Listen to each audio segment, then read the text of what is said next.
fellow Spartans, how you doing, and welcome back to another video. So as you probably know, a couple of weeks ago, Creative Assembly in their latest Rally Point episode revealed that they had added some new units to the rosters of the Empire, Dwarves and Greenskins, and at the time I said I hoped that we got to see them previewed, much like we were with the Bright Wizard and Rock Lobby units. Well, hopefully that is now going to be the case, as on their Instagram, as you can see here, they've released this short clip of a Dwarf Runesmith, the one new addition we know so far to, you guessed it, the Dwarf faction. And these are going to be a new hero unit along with the Master Engineer, which is a ranged unit, and the Thanes, which are a melee unit.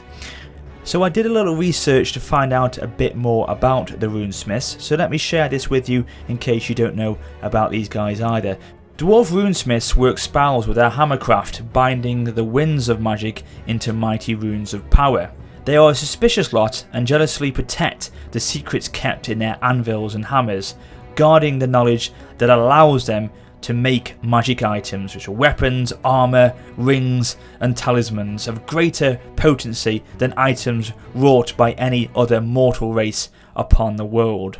The number of runesmiths is not very great, and those remaining are related to each other, often in some very remote fashion.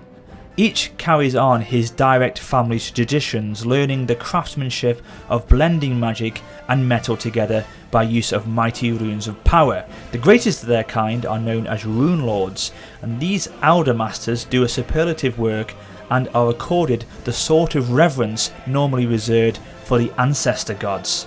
When a runesmith judges the time is right, he chooses a young relative to be his apprentice, and then therefore starts teaching him, for an apprentice has to prove his worthiness to wring out even the most basic steps of the craft from his master.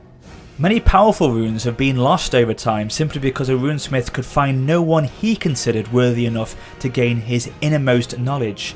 Luckily, unless slain in battle, runesmiths tend to live for a very long time, although they grow progressively more obstinate as they age. They are ancient and powerful individuals. At the very least, they will have endured hundreds of years of harsh apprenticeship under the demanding eye and unforgiving hand of their forebear. Older runesmiths will have survived hundreds of years of further toil, centuries of beating runes from hot metal, and decades of searching out old secrets in the depths of lost dwarf strongholds.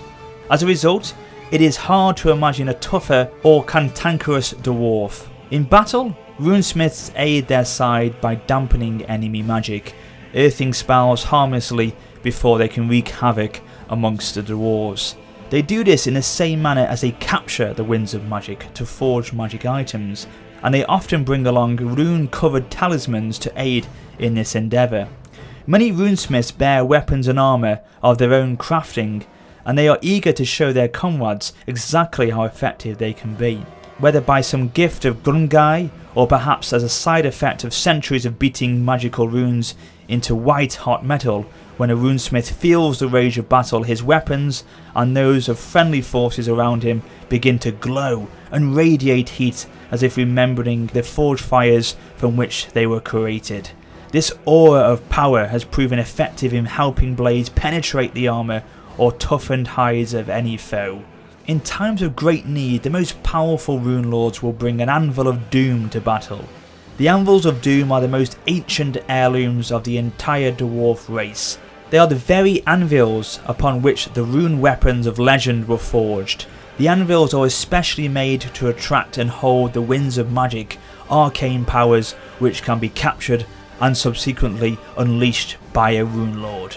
This should therefore prove to give us quite a spectacular display on the battlefield, much like the Bright Wizards of the Empire. Also, I'd like to see how much effect the environment and battle locations have on their abilities, especially with various areas of the old world having higher levels of the winds of magic than in other parts.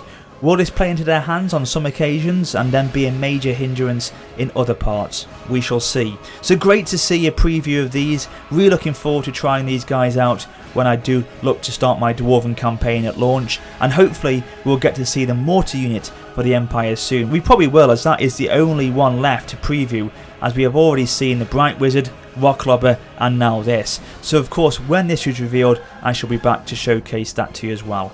Also guys, be sure to be on the lookout as I've got a few more Warhammer videos being released over the next few days, so I hope you guys will be able to check them out as well. And I hope you've enjoyed this video today, and of course thanks so much guys as always for watching, but until next time, this is Warrior Spotter for now saying farewell.